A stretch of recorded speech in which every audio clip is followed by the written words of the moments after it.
Uh, Hello, everyone. Welcome back to regular class, I guess. So, how was everyone's Reading week. Good. Yeah. Yeah. Yeah. Would have preferred having gone more, but That's couldn't. goodness. What No. were you doing instead? That's something that happened, so I couldn't really focus much. So. Fair enough. Anyone do anything fun? Go anywhere? See anything? Do anything? Nothing. You just kind of stayed at home. Yeah. Nice. That's kind of cool. Yeah. Yeah, we did get like a weird amount of snow for March. So, yeah, awesome. Liam, you also nodded your head. What'd you do?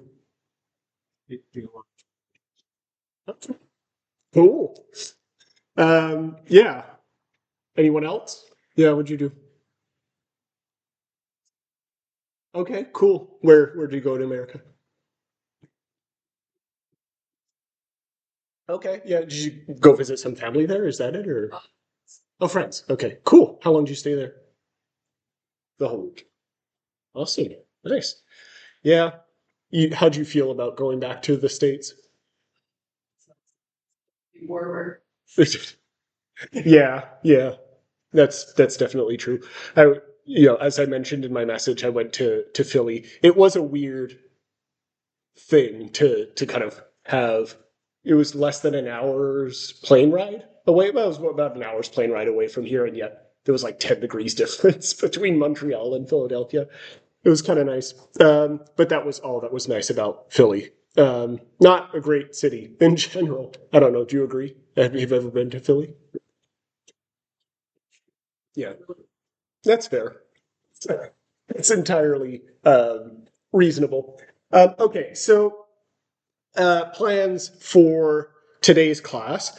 Uh, Shorter class, or not necessarily shorter class, smaller class. I don't know if people are going to arrive later or not. How many of you have started reading Kraken? Yeah. Well, I know some of you just because you have it. Okay. Good. What are we thinking of it so far? Yeah. I'm liking it. Yeah. Like I'm literally like page 100 exactly now. The structure is not something new. Yep. Like the structure, I've either read or watched like a few things before that had very similar structure. Oh, I like the interesting. structure. Like it's not a bad thing. Just give me nostalgia. Okay, we can come back to that because I think he does engage with nostalgia in some ways, in some interesting ways, both thematically and in the text itself and like how he writes. But interesting. Okay, I didn't consider the structure itself. What about anyone else? Like, dislike? Yeah, you don't like it. Okay, that's fine. Why? It's too. Okay, we passed the threshold into too weird. Okay.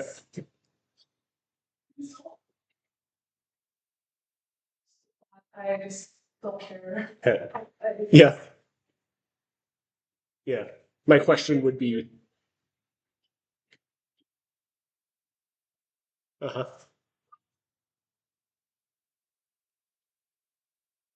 Yeah. I I would argue that's a feature rather than a bug to come back to that thing. And I say that because, and I specifically brought other books of his as an example. He knows how to write stories that have a proper structure with a beginning, middle, and end, right? So that feeling of uneasiness, I don't think is an accident. And you're still entirely correct in not liking it if that's not something that you're enjoying. I'm just saying I don't think it's unintentional on his part to do that. Any other initial thoughts? Yeah. Actually finished the book. Okay, already. Wow. Okay. Like it, but I think that first of all, there's so many layers into who the true villain really is. Yeah. So it is kind of uh, hard to keep up. Mm-hmm. You really have to think about it. Yeah. And I like how all the characters are very like absurd. Yeah. So it's like something different. Yeah, good. Anyone else? these are all good starting points. And you all kind of, because you all picked up on some different aspects, you do raise a bit of a difficulty for me as a teacher, right? Talking about this. Not that you're all incorrect, not at all. Is I was facing a similar dilemma as I was trying to plan out this course, or the next two classes today and next week, about what exactly to touch upon, right? I'm not sure where to begin with this book exactly. So part of the reason why I asked you is to kind of see what you all hooked onto, and we can kind of go from there, because you're all correct in saying that there is a lot of bizarre things happening. We don't quite know who's the hero, who's the villain. I would even argue we don't quite know what the story is, right? Like there is technically a starting point, right? There is a thing that kicks off the event. But for those, I don't know, Minhee, do you feel like he actually, without spoiling the ending, do you feel like it actually comes full circle in the way that you expected it to, based on how it started?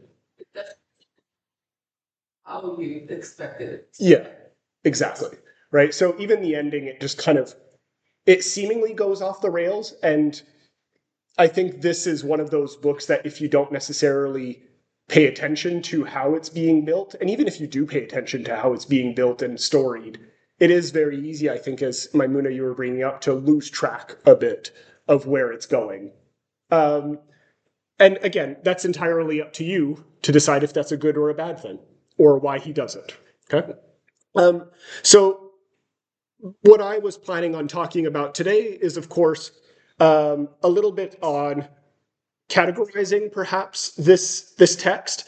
Miéville as an author is generally considered to be a part of what's called the new weird, and we can kind of unpack a little bit about what that may be, or what that may not be, right? If it is anything at all. I do want to talk a little bit about Miéville as an author, because I do think he's he's one of those people that, he's one of those rare examples of authors that actually matter, right? In the sense that often in literary criticism or contemporary literary criticism, we tend to ignore, right, the author, him or herself, right? We don't necessarily pay attention to their personal lives, which is both a good and a bad thing. You can kind of take it both ways. But I think Miéville is one of those figures that it is interesting to actually pay attention to the details of his life, and we'll kind of get into that. Yeah. Honestly, I looked at what he looked like. Yeah. Like yesterday. Yeah. And he looks nothing like what I expected. What did you expect? Not this. No, like Yeah. Not a guy. Like to not expected anything but a tattooed bald guy. Yeah, he looks like the frontman of an '80s punk band. Yeah. Yeah. Exactly. Yeah. And I don't think he would take that negatively at all. I think he very much, he very much cultivates that image. And by the way, to like reinforce, the image of Miéville, this little image, some of you may have seen it in like on my iPad, on my tablet, right? This little image that I put there. It comes from him. He designed that, and he actually has a tattoo of it on his arm. So that kind of like sets up a little bit of who he is as an author. He calls this the Sculptopus, by the way. Yeah, the Sculptopus. And then, of course, after all of this, I do want to talk a little bit about the book, and even some of the funny aspects or weird aspects that Minhee, you raised, because Miéville himself considers this to be his funniest and most comedic novel. Which, if you didn't laugh, might tell you a little bit something about how he regularly writes, right? If this is his most comedic novel. But we can kind of unpack that a little bit. And of course, at the end, I do want to set some time aside for you to give you back your exams that you did a couple weeks ago. Okay? Obviously, I'm not giving them to you now, just to not have you be distracted for the rest of the class. But none of you should worry. You all did quite well. I'm just going to give it to you at the end. That's all. Okay. Okay. Now, since you've all at least started reading this text, Kraken itself. So you've already at least gotten a sense of the writing style that we're dealing with here, right? And it is, in many ways, more contemporary as a writing style. It fits more firmly into what we'd expect of a 21st century book. This was published in 2010. And yeah, I guess it would feel, rather comfortable for 21st century readers like yourself in a similar way as like something like Fake Plastic Trees would feel a little bit more comfortable in the way that it's written. But based on what you've read so far, right, and especially comparing it to older texts that we've read in the weird tradition, right, the Lovecrafts and so on, why would we consider this text or Miéville in general part of what's new weird, right? What in the writing distinguishes this, or even in the story, might distinguish something like this from some of the 20th century things that we've read so far? Adam? I guess I'm just like the main thing I can put my finger on would be like there's not really a sense of dread, but rather because I think things contain within the world of the story. Yeah. Like it doesn't feel like something like Lovecraft, of course, which like you feel like maybe you give a sense of maybe something like this could happen or exist somewhere in the universe. Okay. But for this, I don't really have this feeling. For me, just purely a fictional story that is weird, and I like it. Okay. So there is a sense of bizarreness to the world, but it's still grounded in some form of reality. Like everything that happens, you can kind of recognize it. Yeah. Right? Okay. Anything else? I think that's getting to some of it. Yeah, Minhee. It's less of that like sensation and more of like those obvious absurd elements. Okay. And well, such as what? What do you mean by obvious absurd elements? Just how like the characters or the plot, or it's like obviously something is like weird about it, or it's like less, and then like less of it is like this feels off. Okay. Right. Even the tattoo doesn't feel off to you? But compared to like 20th century, Yeah. Okay. Do we all know what I'm referencing when I say the tattoo? Yeah. Okay. He appears pretty early on in the book. That unless you've just read like the first 20 pages, you should be good. Okay. So yeah. Has anyone here, by the way, ever read? I know we read the introduction that they wrote, but anything by the Vandermeers? Jeff Vandermeer is like probably the more popular of the two. He wrote the book Annihilation, which was made into a movie. You might have seen the movie Annihilation. Anyone? Yeah. So he also and his wife Anne Vandermeer both fit in with this kind of new weird literary movement. And I think you're both correct in what generally people qualify as the new weird. On a more perhaps meta reading or less overtly literary reading, people often ascribe to the new weird just the simple fact that there is a renewed interest in this form of literature, right? Where in the early 20th century, there was this kind of explosion of them. Arthur Machen, other Lovecraft and so on. And then it kind of died down in the 60s and 70s. It was still around in some way, shape, or form, but it kind of was less popular than it once was. And then with the 21st century, it kind of reemerged again, right? So it's new in that sense, that people also just consider it to be reinvigorated as a genre. But there's also another sense that that people also bring up to the new weird that didn't quite exist. And I think both of you are getting at it with your answers without explicitly talking about it. Right? And I'm wondering if anyone else might pick up on it. you both said that it was kind of more grounded in many ways. What are the weird elements? Like, just take, for example, the title is a rather indicative one, right? What is the actual Kraken in the novel? Yeah. It's a dead squid. Okay, cool. A squid. Okay. And this is something, who here read the introduction to At the Mountains of Madness that Miéville wrote? No, I think I asked that, and yeah, you don't remember it. He brings up the idea that Lovecraft was writing in many ways, or at least alluding to a taxonomy of horror, right? Or at least taxonomy as horror, I should say. What is taxonomy? Who can tell me? This is something that we brought up in the Lovecraft class, if you remember.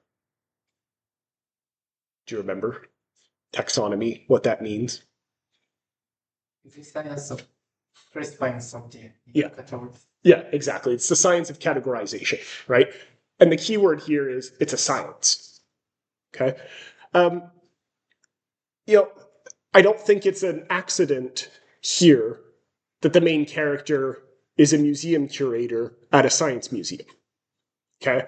And this is something that, again, you saw little bits and pieces of in Lovecraft. The main characters are also scientists in their own way, but what they encounter is inherently beyond their science, right? It goes outside of that. That was the whole point of Lovecraft's fiction, right? It kind of exploded any notions of science that the early 20th century had, because we're dealing with these fantastical old aliens that are outside of even mere human comprehension, as a lot of you rightfully pointed out in your exams, right? Yes, Adam.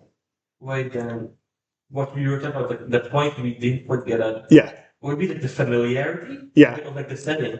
Because in the early 20th century, like all the scientific stuff also like new and all, like the use of was it like Pluto, like, that was completely new and completely unknown. Yeah. Still, and the way Lovecraft wrote his stuff was in a way that there's not really an explanation to it, other than that it exists out there. Yeah.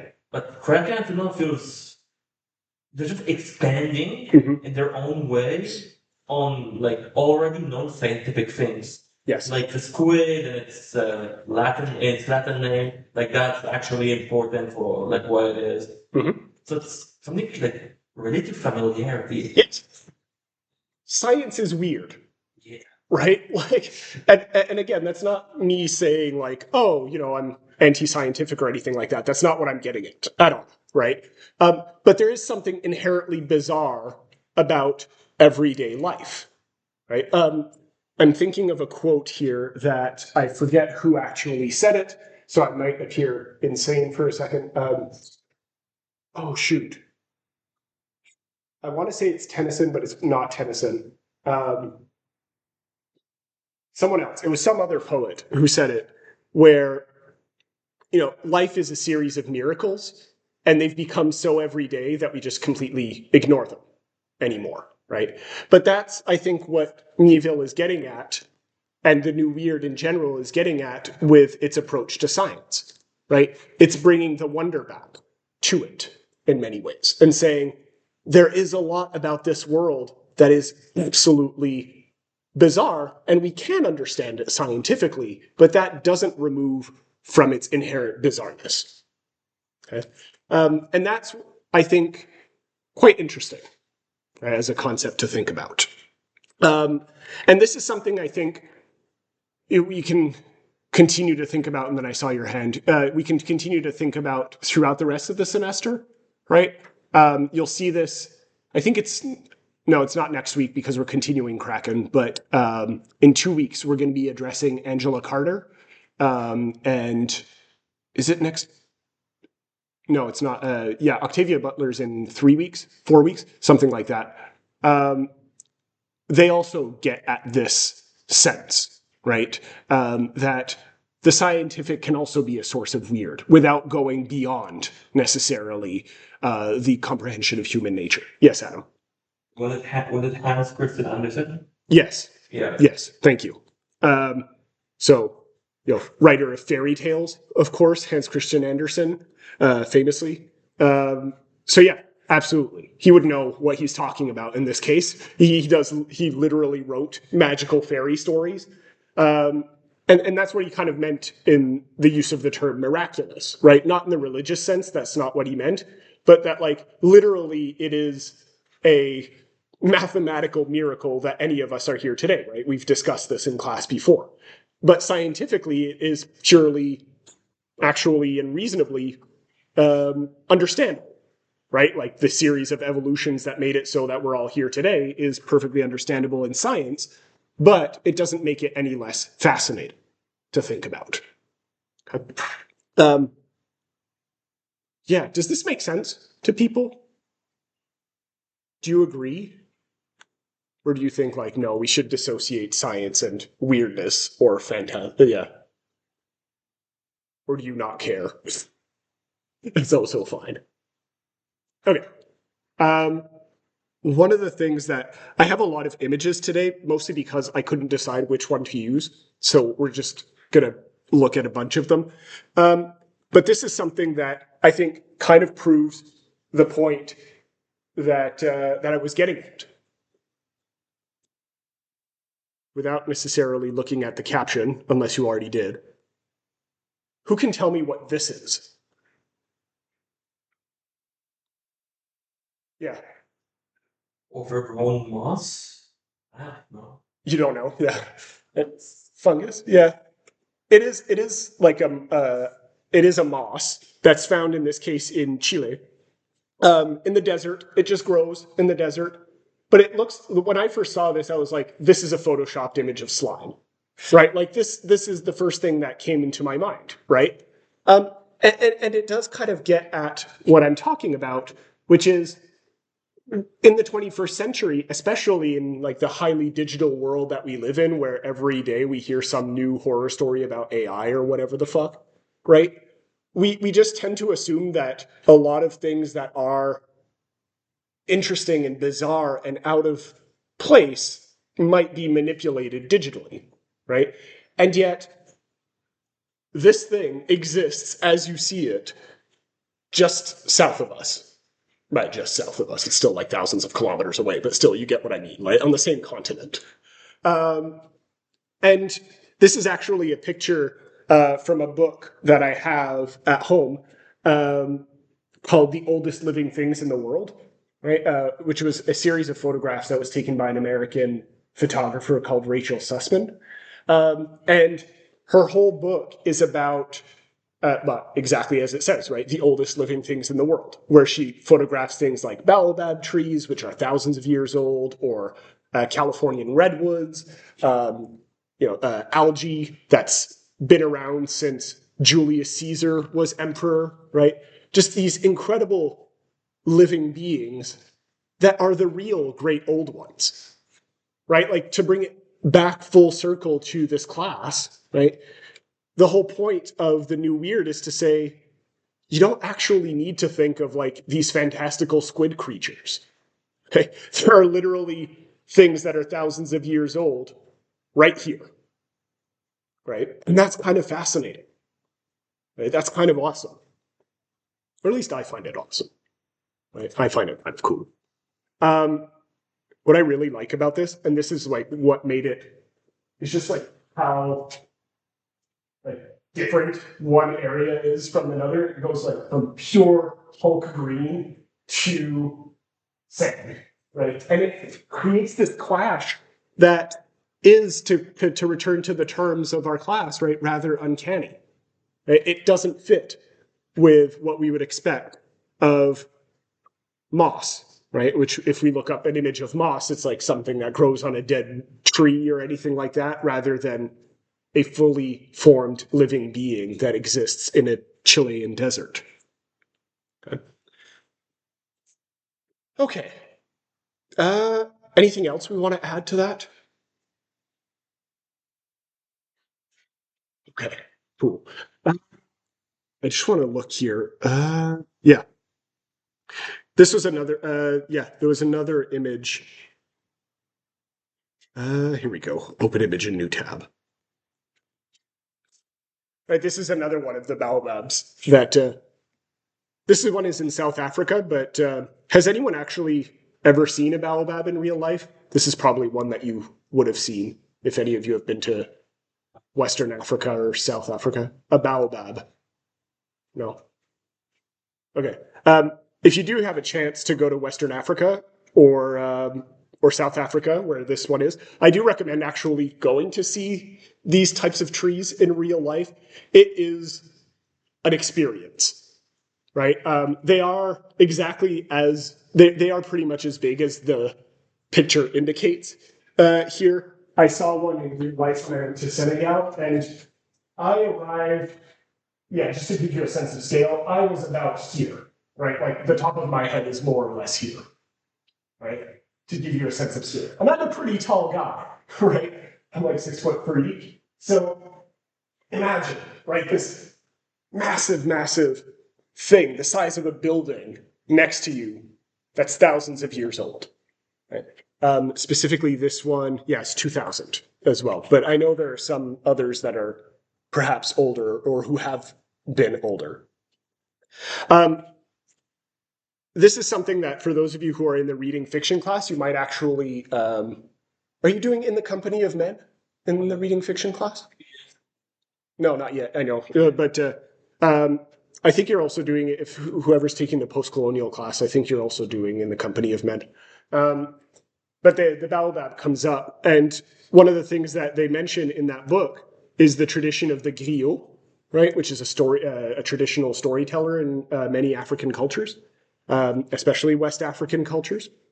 But one of the things that they did with the baobab, and it relates to its age and mystical connections with these wider things, is actually put their dead griots in there.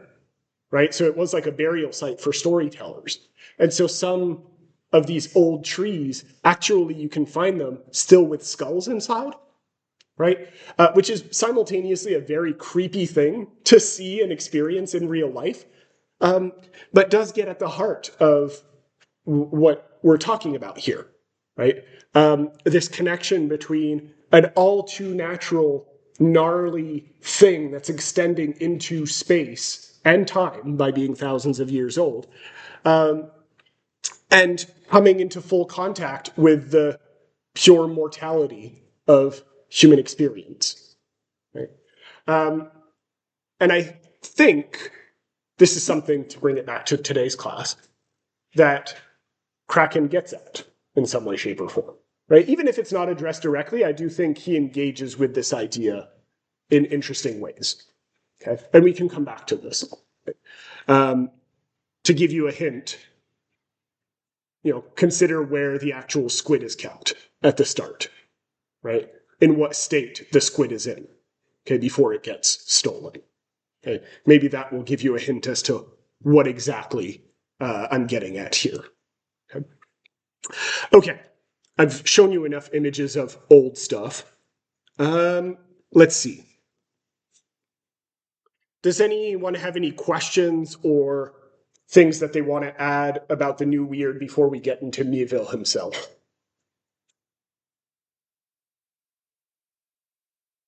Okay. I don't know why I put myself into full screen. I do want to show you some clips. Now, one of the advantages that we have of finally addressing full-on a 21st century book is that we have access to the author himself in ways that we have not had access to with previous authors, right? A lot of the previous authors that we've discussed are dead. So a lot of what we have is either non-existent or speculation or very limited, right? So luckily, Miéville is not only a successful author, but one who has frequently had interviews and actually writes a lot of stuff, not just fiction, but nonfiction as well. Okay. Did anyone actually look up Miéville and a bit on him? Right, like as an author? A little bit? What did you see about him?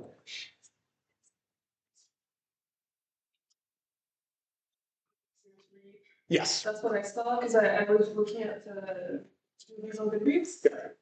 Yeah. And like when I was reading, I remember the impression is like people that had read his previous books would rate the book lower. Yeah. But then people that had never read his previous books would like rate it higher because they didn't have anything to compare it to. That's absolutely true. Yeah. So I can't like Yeah. remember that, but just wanted Having read not everything, but most of what he's written, yes, I can absolutely confirm that what you're saying is true. His other works are a lot easier to read. Part of the reason why I didn't assign them for this class, they don't quite fit in with what we're talking about as a theme in this text, or they're much longer than this text, and so I don't necessarily want to give you all a heart attack, right? So he wrote a book just before this one called The Scar, which is more of like a pirate space fantasy thing. It's really cool, actually. It's really quite fun, but it's also 800 pages long. So I would not have given this to you. Or this one that he brought up is, that I brought here is, at the end, yeah, a little bit over 300 pages, much more easily digestible. And as I'll read a little bit of later, much easier to read, but it's a detective fiction story, right? Doesn't quite fit in with what we're talking about here, right? But this example does get at the heart of what I think makes Miéville interesting, is that he's not a one-trick horse, right? Or one-trick pony, to use the expression properly, right? Not only is he actually a PhD recipient, he has his doctorate in political science, right? So he's not a fiction writer at his core, right? By training, he's not a fiction writer. He does it because he likes it. But I think you should also keep in mind, right, that his training in political science does matter here. And that's why I added the question here, political writer or writer of politics. We'll come back to that a little bit later, but it just goes to show that he has his hands in many pies, right? Detective fiction, this one he wrote because his mother likes detective books, right? And she was like, why don't you write one? And he's like, okay. And he just wrote a really, actually quite brilliant detective fiction story, okay? If any of you ever actually do have a chance to take the detective fiction class that Leanne Moyes sometimes gives in this department, you might recommend this to her, actually. I haven't seen her in a while, so I haven't had a chance to recommend it, but it's good. The Scar, like I said, is more of like a fantasy pirate space thing, right? He's written children's stories, right? Unlundone is a children's book with images and all of that. A terrifying children's story, kind of like in the Coraline vibe, if you've seen Coraline or read Coraline, but a children's story nonetheless, right? Iron Council is another one that he wrote. Probably my least favorite novel, but certainly his most explicitly political novel. About this like eternally moving train and workers' rights and so on and so forth.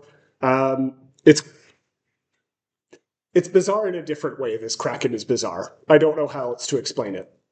But as I mentioned, he also wrote nonfiction, right? Recently, he wrote a reading of Karl Marx's Communist Manifesto, right, called A Spectre Haunting. He also wrote a history of the Russian Revolution, called October. And, he has written literary criticism in his own right. But as you can start to see, perhaps, by what I'm saying, you might start to understand also why I'm suggesting that we read his book next week alongside what we broadly call Marxist literary criticism. Okay? Because for those of you who may or may not have seen this, Miéville is explicitly a socialist, right? That's his political standing, right? That's his political beliefs, right? He actually did run as a socialist candidate in England, where he lives. Okay, and as you noticed in some of the books that I just mentioned, he is actively engaged in writing on the history of socialism and on the literary criticism of socialism. right? And this is not me saying that just because we're reading him in class, you have to agree with him, but this is something that actively inflects his work. This is how he thinks, and this is what makes his work particular to him, I would say. Which is why I asked this question here, right? Political writer or writer of politics. One of the things that makes Miéville so interesting, right, is the fact that he does not shy away from including politics in his book, right? Which a lot of writers kind of do, right? One of the things that we spoke about when we were talking about Lovecraft, for example, was the fact that he was a racist and a white supremacist, right? Which is a political stance in many ways, or at least it was for Lovecraft. And yet we were able to read At the Mountains of Madness without necessarily having that component to it. Not all of his works had that element, right? A lot of Lovecraft's works are very racist, okay? Unfortunately so. But it is still possible for Lovecraft to dissociate, right? Or at least it was possible for Lovecraft to dissociate his political views from his literary production. Okay? Miéville doesn't necessarily make this distinction, right? And I think that that's interesting. And this is why I had this first clip pulled up that I want to show you, where he actually talks about this. This is in an interview that he did 13 years ago, actually right around the time where this would have come out. This came out in 2010. So I actually don't know if it was for, including his newest Embassy Town. So it would have been for the novel just before this, which is also great. So we're just going to watch like a 2-minute clip of this interview where he addresses a little bit his political standing. I'm very neurotic. The idea of writing without having a plot in mind is terrifying to me. So I spend weeks with like flow charts, and when I start writing, I often have a flow chart on the wall with like character names on the top and timeline down the side and stuff. And I plan quite meticulously. Wall once said that a novel is a mirror walking down the road. And somehow, when I think about your books, that's what I think about. I mean, that comes to mind. Awesome. Isn't that great? That's lovely. I mean, any piece of fiction is going to be reflecting in a kind of fractured way the place and time and the concerns and morals and neuroses of the society that reflected it. Some will do so subconsciously, some will do so unsubconsciously, which is why the counter-argument against sort of political fiction that, I'm not interested in politics in my fiction, and you always want to say, well, you may not be interested in politics, but it's sure as hell interested in you. Right. Your fiction is going to be doing this mirror that you're talking about. So I'm quite happy to kind of play around with those ideas subconsciously, simply because it seems to me you're going to be doing them anyway. You might as well think about it, because everything else being equal, thinking about something is better than not thinking about it, right? So are you comfortable saying and having your book shelved with science fiction and fantasy?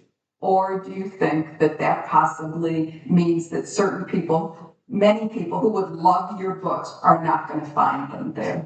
Yes, I am perfectly happy being shelved that way, and I think it is probably excluding some people. But the reason I am happy to be shelved is at least partly polemical. Yet it's not really science fiction, so it's okay to read it. It's both craven and won't work. And disingenuous. Yeah, and I would much rather just say, I think genres are useful heuristics. I don't think that they're like hard and fast, rigid determinants. They're very fuzzy, they're very good, but I think they are not unuseful ways of thinking about literary traditions. They're sets of protocols that I find fascinating. They're engines, the way a Western works, the way a Regency romance works, or a crime novel, or a science fiction novel. They have their specificities. Of course, there's always going to be blurry areas, and I have no problem acknowledging that. And I think for me, the fantastic aesthetic is embedded within a certain set of generic protocols in a way that I find very exciting. So it would also feel ungrateful to me as someone who owes whatever it is I do to that tradition. It would feel really ungrateful to sort of not acknowledge it. So I have nothing but love and respect and affection for the generic tradition I come out of. I also make no. Okay, we'll stop it there. But I think his point that he made at the beginning of the clip I just showed, right, is useful. Where he's not saying that his politics are necessarily, obviously he believes in them, right? Because that's who he is. But he's not necessarily saying that that's all he puts into his texts, right? And I think it's very interesting to consider that, not just for him as a writer, but for other writers that you may or may not consider in, later in your literary careers, right? In what way the politics actually flow through them, right? In what way they reflect the world around them, which is, you seem confused by that. Yeah, exactly. Yeah. What do you mean you don't get it? But so in the sense that it's not that he's not political, right? Is that he's not only making it a purely political thing, right? Like the politics is there, right? And it informs how characters actually operate and so on and so forth. But it's not, in the sense, a political book that only deals with politics, right? So like, I don't know, fiction, like a fantasy and all Yeah. that stuff. So Yeah. Exactly. Yeah. So, which is why I brought up this question, right? A political writer or writer of politics. I would say that he falls more in the second category, right? Where what he brings up, and I think you're right, that this is a very political book, right? What he brings up are the politics of these characters, right? He brings up Nazis at some point, right? Religion can be a form of politics, right? And obviously, this is a very religiously inflected book in many ways. But it also goes beyond being something like a political thriller, right? Which might be something more along the lines of a political book, right? Does this kind of distinction make sense to people? Right? Does that help answer what I think he's getting? You can disagree with me, by the way, and you can disagree with Miéville about his own intentions, right? I think part of his point in his own interview is to say that he's not God of his own work, right? So you can absolutely disagree if you want to. But I think it's certainly a question that he himself actively raises in his fiction. Okay. Does anyone actually disagree or have anything to add about how they feel about the politics of this book? Or how politics are inflected in this book? This is something that, by the way, we'll talk about explicitly more next week. But Adam, did you have your hand up or you were just scratching your... Okay. So to kind of add on to this, Miéville is also very, I don't want to say controversial, right? That's not what I mean. He's known to be inflammatory in many ways. And what I mean by that is he's very firm in his opinions about something. And sometimes when he expresses them, it can come off as rather antagonistic, right? And I think this is quite funny because there's a quote that he's kind of well known for in fantasy circles. Who here has read The Lord of the Rings or enjoys Tolkien as a writer? Okay, you two. Miéville. Okay, good. Miéville has a bone to pick with Tolkien. And he's kind of known in fantasy circles, Miéville, I mean, for something he said in an interview about Tolkien as a writer, right? And I hope you don't enjoy Tolkien as much as you enjoy Star Wars, because he's about to destroy your whole world, Miéville, if that's the case. I'm joking. You obviously, again, you can disagree with Miéville. Just because we're talking about him doesn't mean you have to agree with everything that he says. But does anyone want to read this little passage here? Go ahead, Adam. Tolkien is a well on the arts of fantasy literature. His oeuvre is massive and contagious. You can't ignore it, don't even try. The best you can do is consciously try to lance the boil. And there's a lot to dislike. His thought was nearly pomposity. His boy's own adventure glorying in war. His small-minded and reactionary love for hierarchical status quo. His belief in absolute morality blurs moral and political complexity. Tolkien's cliches, elves and dwarves and magic rings have spread like viruses.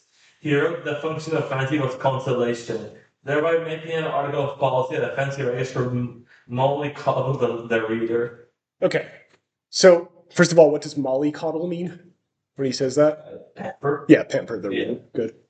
Make sure the reader is okay and on a little pillow, right? Why am I bringing this up, though? Why does this matter here? Yeah. His style is clearly very different from like the classical, like classical or like textbook fantasy, I guess to say. That like Tolkien has made Lord of the Rings and like Hobbit and all that. Exactly. And you'll notice that like what he's doing is not saying that Tolkien in and of himself is a bad writer, right?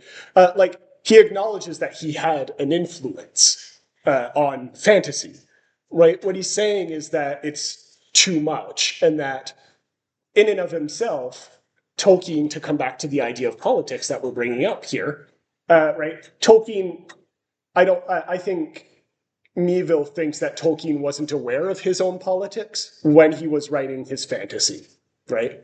Or at least he was saying that it was this like neutral thing that was just meant to again mollycoddle the reader and be a kind of escapist fantasy, a consolation, as Miéville wrote, that Tolkien wrote, and that for Miéville that's unacceptable, right? And it makes his fiction less interesting than if he had actually acknowledged his politics and made them a little bit more complex in the book itself, right? And again, you can disagree with this, right? What I'm using this passage here to show Miéville's own position as an author, right? Yes, Adam. So he's basically saying that it's like too. I don't know if it's perfect. Yeah. But like perfect for the reader.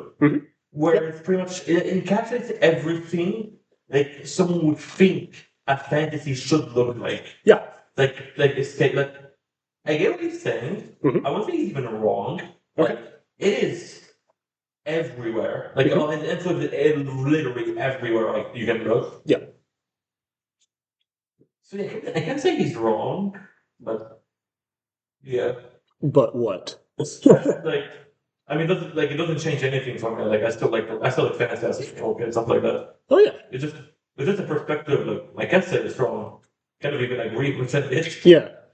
I'll still read 150 pages on a tree branch, like, because that's what happens in the first Lord of the Rings book. But yeah, it is interesting.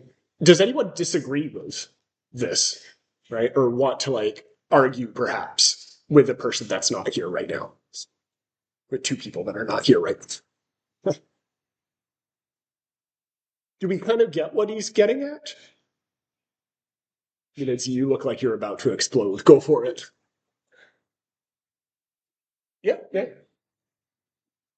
love the movie and I read and watch a lot of videos about the books. And movies do something similar, but yeah, go on. I think there is a certain moral and political complexity in the books of Tolkien, but I can't agree with that. So you think he kind of oversimplifies Tolkien, which is a fair criticism, right? Obviously, Tolkien wrote thousands of pages of story to bring it down to 10 lines, right, is an inherently absurd premise, right? I do think where I would maybe agree with him is in this particular section here, right? That's probably where I agree with Miéville most, right? But again, this is a very subjective position on Miéville's part, right? Which is Tolkien's love for a hierarchical status quo, which is kind of true, right? The whole point of The Lord of the Rings is to establish what? The Return of the King, right? That's literally what the book is called in the last one, right? It's meant to reestablish the status quo of the rightful king of Middle-earth, right? And so there is something there, right? I think you're correct, but yes, it is perhaps a little bit oversimplified. But it does still get at what he's actively trying to do in his own fiction, which is to, at the very least, put forward that these issues that Tolkien raises or has established in fantasy fiction, right, is to actually emphasize the complexity of these things. Yes, Tolkien does bring up the complexities of politics, right? Like, I do generally agree with that. To Miéville, he would say, yes, but not enough, right? It is too simple still for him, right? And for Miéville, again, you can just feel free to disagree, right? On what I'm trying to kind of complexify what he's saying here and establish him as an author. He would say, okay, it's much more interesting in fiction to make it a lot grayer than it actually is, right? And that's where stories kind of come from. Go ahead. You look like you wanted to say something or add something. Think that if you wanted something more complex, they would do like 100 books written by Tolkien to explain everything even more precisely. I mean, it would be like some sort of Bible. I mean, that's kind of what the Silmarillion is trying to do, isn't it? Right? Is to be like a Middle-earth Bible. But yeah, absolutely, right? Complex doesn't mean necessarily detailed either, right? Complex means just acknowledging that there's, gray areas in between, right? It's not just purely evil or purely good, right? It's, again, even the main character in this, which we'll get to a little bit later, not always a good guy, right? I would say not purely a good guy in the sense that we might understand it in a typical fantasy setting, right? Yeah, go ahead, Adam. You look like you were going to say something. Nah. Nope. Okay. Nah. Anyone else want to add on to this?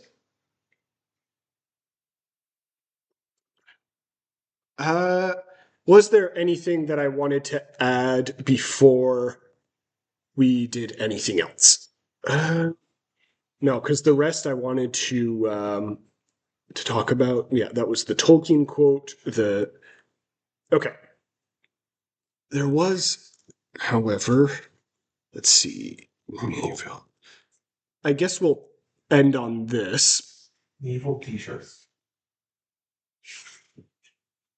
Yeah. So we'll end on this before we take a break. Just to fully connect, right, our past classes on one author to our current class on this one. And then we'll take a quick break and come back and actually talk about the book itself, right?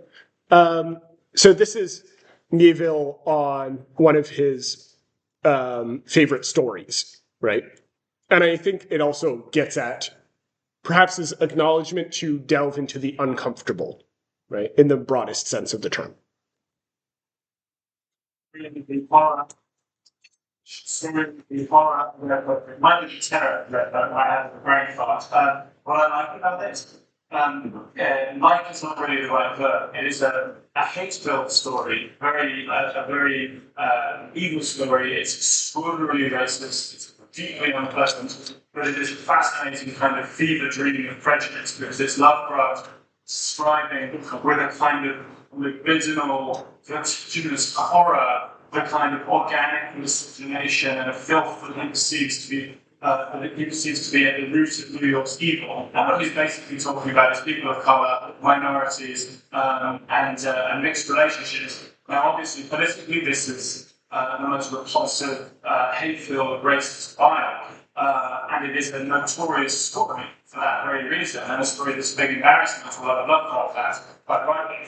But without saying any of those things are untrue, because they're all true, it is also a very interesting story, and a story that represents New York in an extraordinary, hyper-realized way. And it makes you realize how, for Lovecraft, in the words of Michel Houellebecq, race hatred raised into the state of poetic trance. And it is very intriguing to see a city represented in a kind of hate-filled poetic trance. And yeah, that's pretty much, I think that really gets at his ideas, which is to stay with the discomfort, right? For all its good and bad. All right, take a quick break and we'll come back to talk about Kraken.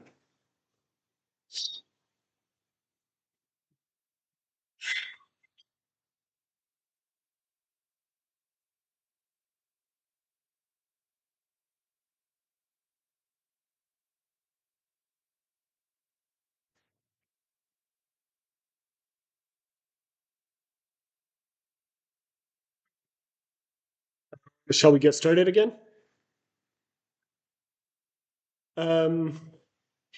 Before I forget, I do want to mention, just because I got an email about it, and I think it's worthwhile.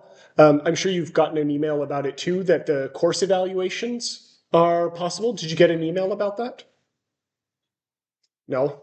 Okay, I see the crazy looks on your face. You should be able to evaluate me and this course now, as you would for any other course. And well, at least I got an email about it. Hold on, let's see if I can pull it up. So something like this earlier. Yeah, yeah. Here we go. Nouvelle évaluation a été créée pour anglais 1034. Anyway, point is, I highly encourage you to actually do it, right? Whether good or bad, your evaluation, that really is, actually, it literally is my concern, but I'm not going to tell you what to actually evaluate this class. That's the whole point, is that you evaluate it as you would see fit. But I do encourage you to do it. They used to do it in paper, right, with actual like writing it on a piece of paper that the teacher handed out. And since they've actually started doing it online, they've noticed a significant drop in people who actually do these evaluations.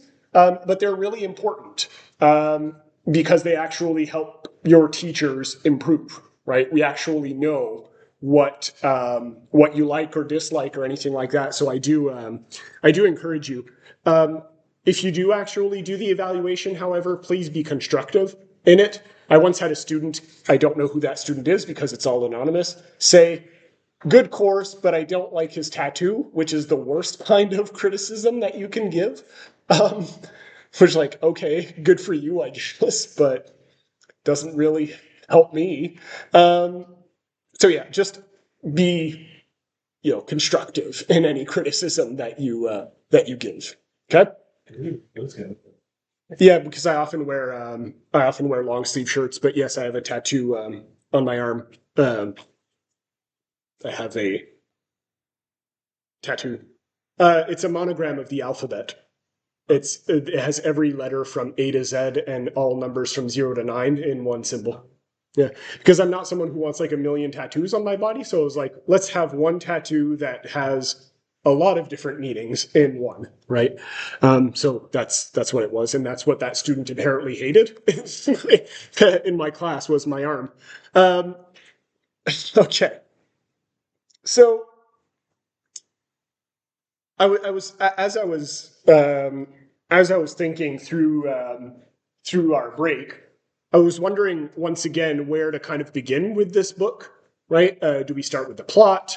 Do we start with the characters? What do we actually begin with? And just because I have it here and I took the effort of bringing it, I think the best place to start is in the actual prose, right, of the text, because it is something that was raised as somewhat difficult, right, or at least different than what we would expect from a conventional novel, either in the way that it's written, as you raised, Maimuna, or in the structure of it, as Adam, you raised. And again, just to kind of emphasize the point that I think this is a deliberate choice by Miéville, right? Yeah, so, well, you've all read Kraken, so I'm not necessarily going to pull passages. You are all aware of like the style of writing that he's kind of using here. Very, he doesn't hesitate to use big words, so to speak, right? Very adjective focused and unusual adjectives that you wouldn't necessarily think of, rather idiosyncratic adjectives. Very scientific language, right? He uses things like mesonicitudes, like it's nothing, right? And it kind of forces the reader to have to look it up. But just as a comparison, right, I brought The City and the City, which, as I mentioned before, is probably his most normal book, so to speak, even if it is also science fiction while being a detective fiction book. But this is just the opening paragraph, and I thought I would read it for you because I think it does give a sense of the other range of writing that he can choose to do if he wants to. Right? So this is how this book opens. I could not see the street or much of the estate. We were enclosed by dirt-colored blocks, from windows out of which leaned vested men and women with morning hair and mugs of drink, eating breakfast and watching us. This open ground between the buildings had once been sculpted. It pitched like a golf course, a child's mimicking of geography. Maybe they had been going to wood it and put in a pond. There was a copse, but the saplings were dead. Right, so like a rather normal start to a novel, right? Very descriptive of a specific space, right? And this is where the novel is going to begin. Okay, and obviously the mystery, in this case, it's a murder mystery, kind of unravels from there. But of course, that's not really how he writes, right? Let's see. That's not really how he writes, sorry, in Kraken, right? The book instead opens up with, I'm looking here for people who want to follow along. I'm just looking at the preface part that's in italics in my version of it. The sea is full of saints. You know that? You know that. You're a big boy. The sea is full of saints, and it's been full of saints for years, since longer than anything. Saints were there before there were even gods. They were waiting for them, and they're still there now. Saints eat fish and shellfish. Some of them catch jellyfish, and some of them eat rubbish. Some saints eat anything they can find. They hide under rocks. They turn themselves inside out. They spit up spirals. There's nothing saints don't do. Make this shape with your hands, like that. Move your fingers. There, you made a saint. Look out, here comes another one. Now they're fighting. Yours won. There aren't any big corkscrew saints anymore, but there are still ones like sacks, and ones like coils, and ones like robes with flapping sleeves. What's your favorite saint? I'll tell you mine. But wait a minute. First, do you know what it makes? What it is makes them all saints? They're all a holy family. They're all cousins. What of each of them, of each other, and of, you know, what else they're cousins of? That's right, of gods. All right, now, who was it made you? You know what to say. Who made you? Okay. Which is not the most difficult passage of the book. I just took it because it was literally the first page. But it does indicate some of the differences that that he's going at with his writing style here, which is that he's asking more questions and is being a bit more veiled in his writing than he is normally, right? He's not giving you a lot of answers from the start. And he's being deliberately obtuse or veiled, right, in his writing. Based on what you've read so far, why might that be? Why write, perhaps, in the way that he does for this type of story? Why write in a way that is more complex, more difficult to follow? Why would this be a feature rather than a bug? Or maybe you do think it's a bug, in which case, tell me why. Why write in this way for this type of story? Yeah. Maybe because what I'm very sure in the book is that it's a critique on like the belief systems and how complex it can be and how it can manifest in different ways. So I mean, like there's the Church of Kraken. Yeah, the Krakenists. Yeah. Oh God. Yeah. Uh-huh. Assassins, I think. Something. Yeah. Yes. Something very they think that the split on the other hand is like this like evil thing that needs to be like eradicated. Yeah. And I think he writes in this way to kind of like metaphorically say that the way people believe in things and how it like differs and like the controversies and the way people disagree, how it's so complex and complicated. So that's why he wrote that way to show it. So I think that's absolutely true, right? So on the one hand, there's the critique of religion, right? Or at least religious rhetoric in that sense, right? The way in which for thousands of years at this point, people have been quibbling over what a particular book or passage of a religious text says and why it says it, and so on and so forth, right? Different interpretations. This is something that we've brought up in class before. That's literally the origin of literary scholarship as we understand it today, came from interpretation of biblical and religious texts, right? What else might be a reason? I think that's absolutely correct. I think there's even more to say there. Why else would he write in such a manner? And this, by the way, at least what I have in mind, relates to what we were talking about before the break. It wasn't random what I was bringing up, perhaps. Right.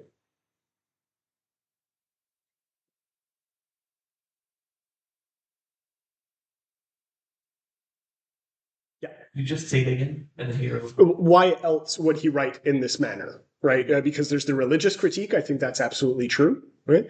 On a writing level, he's kind of paralleling how a lot of religious passages might be a little bit vague and up to interpretation. But I think there's more reasons, right? And what we brought up before the break, I think, can help us think of that. Yeah. I guess it just finds it interesting. Like yeah, I find it interesting, but like sometimes it'll be like a good like driver for like in depth. Mhm. Add a lot of depth that he found that he feels like was the easiest way for him, Mhm. like also aligned with what he feels. Mhm. But he doesn't really put a focus on it. Yeah. At all. But he uses it as a way to like I guess like to like I guess add some background context and Okay. some like giving us like some thought about these things. Mm-hmm. I put into words. But yeah. I think you're on to something. I'm going to let maybe some other people offer up a reason before I add on to it. Yeah.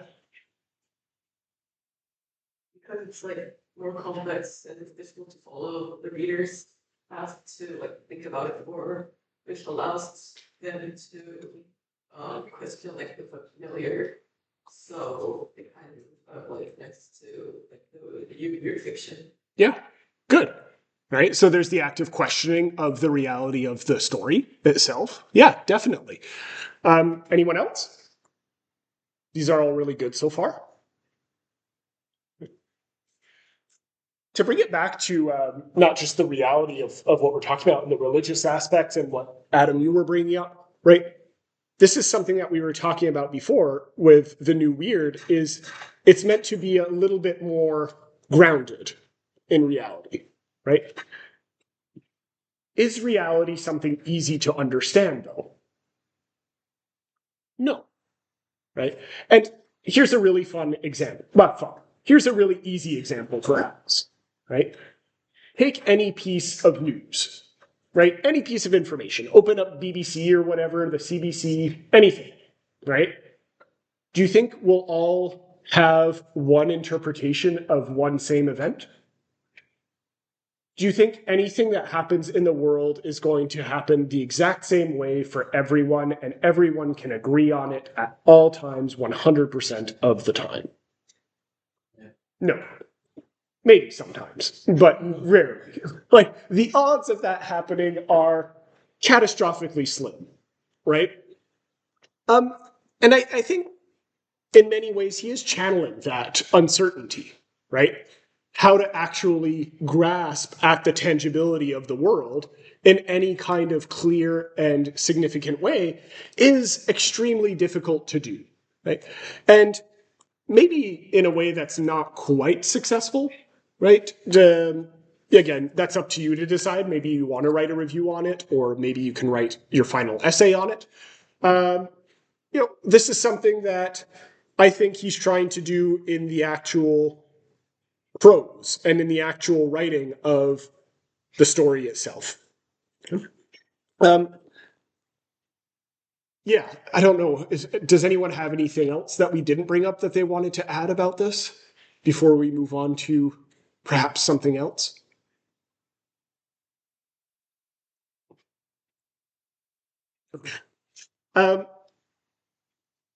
Let's start even further back. I started at page 1, but let's start before page 1. Let's start at the title. Okay. Perhaps an easy way to start.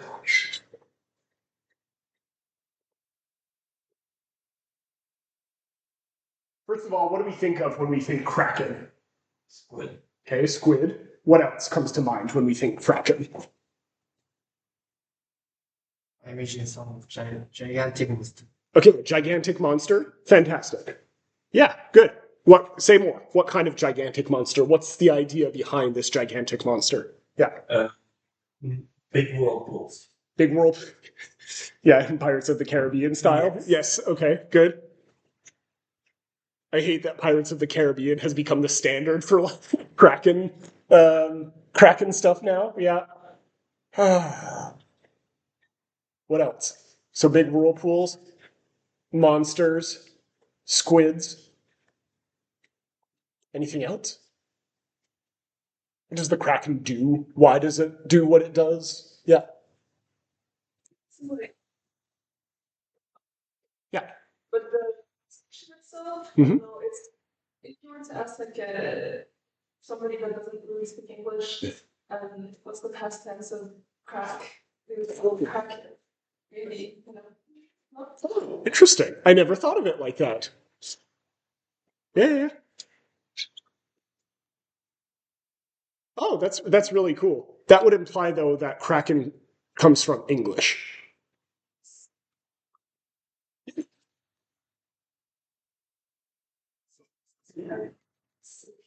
something like that. It's- Maybe I just think too much, but that's what I don't think it's a bad thought to have. I would say you need a little bit more proof in the text for that kind of thought, right? But the reflex is a good one, certainly. But I like that. I like a kind of like cracked version of the world. Oh, cool. What else? Do we actually know where the Kraken story comes from? Like what its origin is? It's just kind of become its own myth, right? In and of itself. We just kind of assume it to be there, but does anyone know where its origin lies? Liam? Well, Caribbean Sea. In the Caribbean? Okay. The Bermuda Triangle? Yeah. I think it's more like when they are traveling to driving commercial and like over here. Yeah. Both are broken by some things that I understand people are starting to think about big monsters. Okay. You're not wrong. That's where the myth comes from, but not from the Caribbean specifically. It predates the idea of the Bermuda Triangle and like that whole idea. But keep going on that. Does anyone else want to take another shot geographically as to where it might come from or historically? Yeah. Japan? No.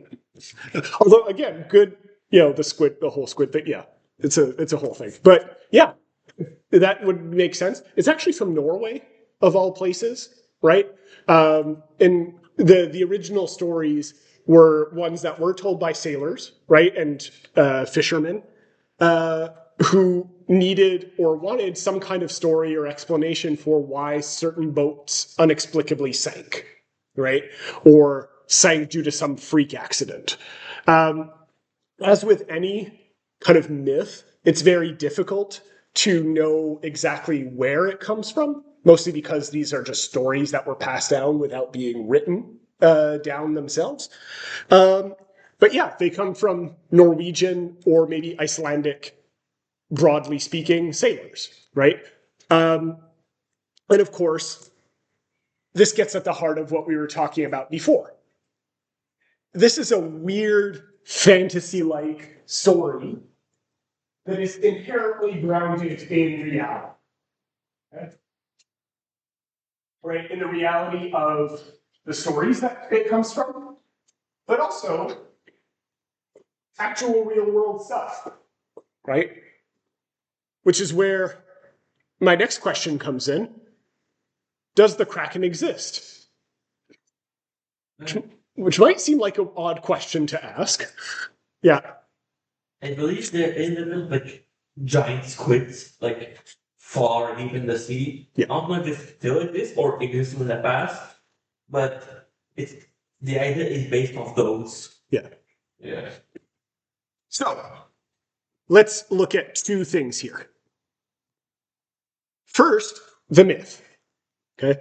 I'm sure we all have heard at least the name of Alfred Lord Tennyson, right? Not no. Okay.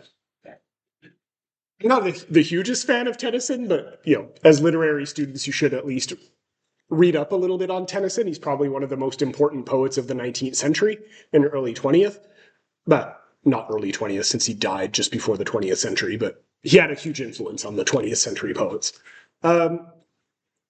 But he wrote this poem that is based off of the like classical Norwegian folk account of the Kraken, right? And I think it kind of grasps at what we tend to imagine the Kraken to be. Can someone other than Adam read, just because you read the first thing that I asked to read, read this poem for us?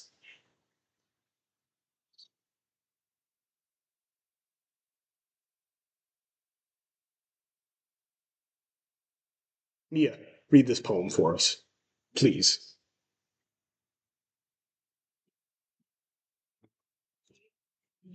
I'll see. His ancient, dreamless, uninhibited sleep, the Kraken's future, faintest sunlight sleep, about his shadowy sides, and blood from swell, huge sponges of millennial growth and height, and far away to the sickly light, from many a wondrous road, Yep. and seep itself, unnumbered and enormous qualified, widow with giant arms, a slumbering dream, their half healing branches, light. I can't see him. Sorry, I didn't realize. Do you not have your glasses on? Oh, okay. We'll finish it then. Okay. Until the latter fire shot the deep, then once by many angels to the sea, in word we shall rise on the surface die. So this really gets at the heart of the more mythical elements that we would imagine of the Kraken, right? Ancient, dreamless, uninvaded sleep. Right? Winnow with giant arms where he hath lain for ages.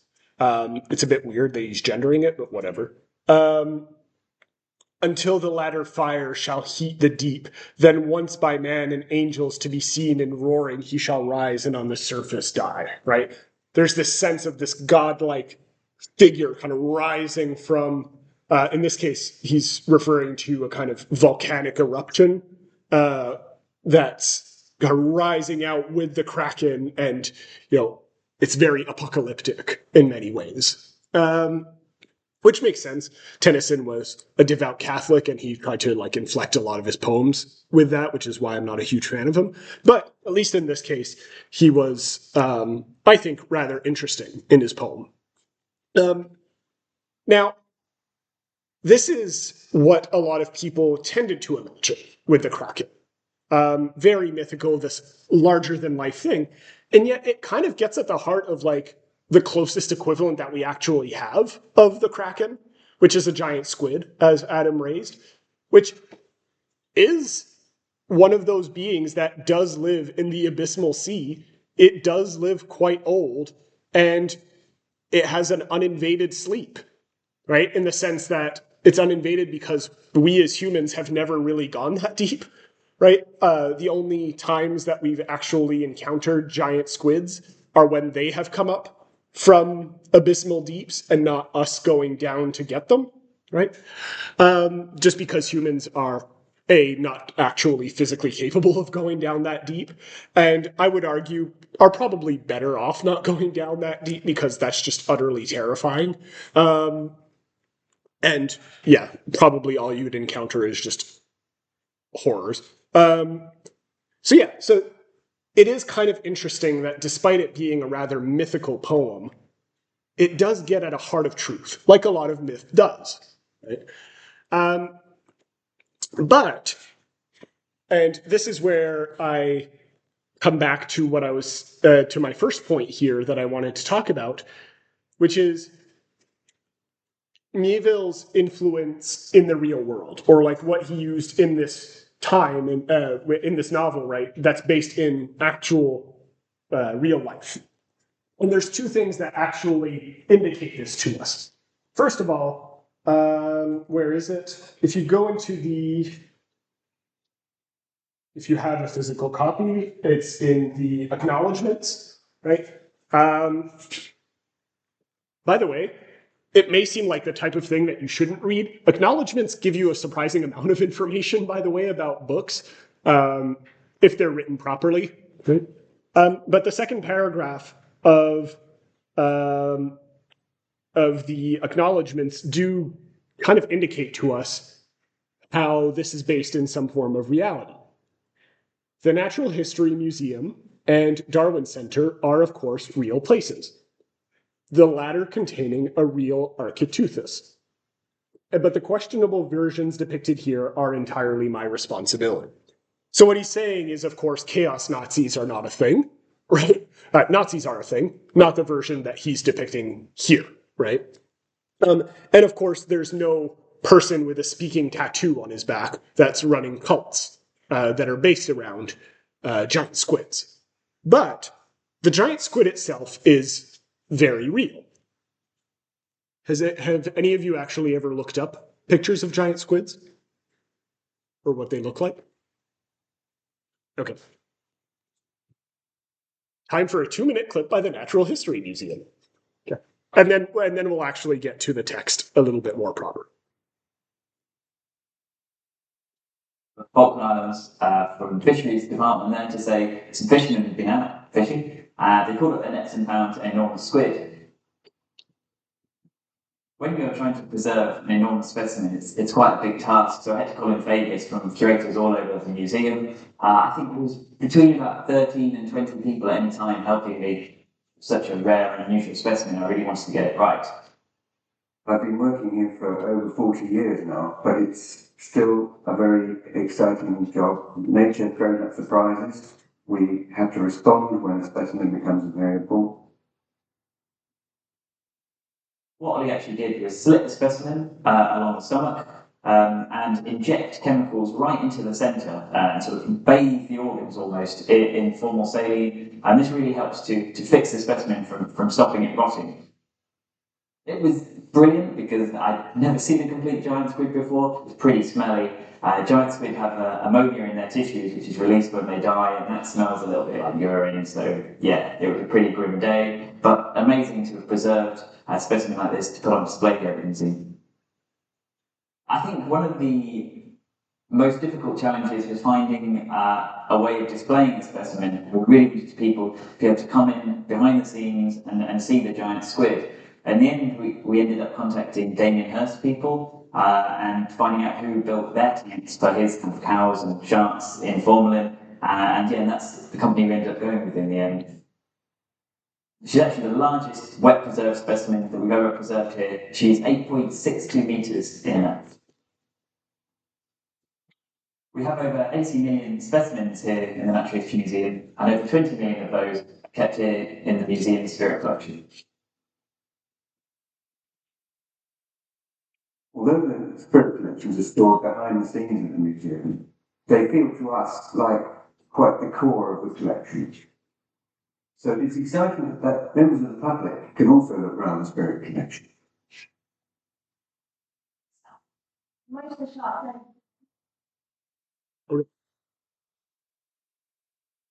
Pop quiz.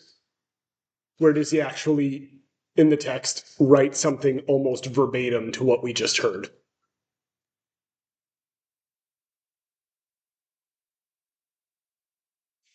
Hint, it's in chapter 1. Like right from the start. Yeah. Would be right before he opens the doors. Yeah, kind of. It's at the end of chapter 1. I'm on page 8 of my version. Okay.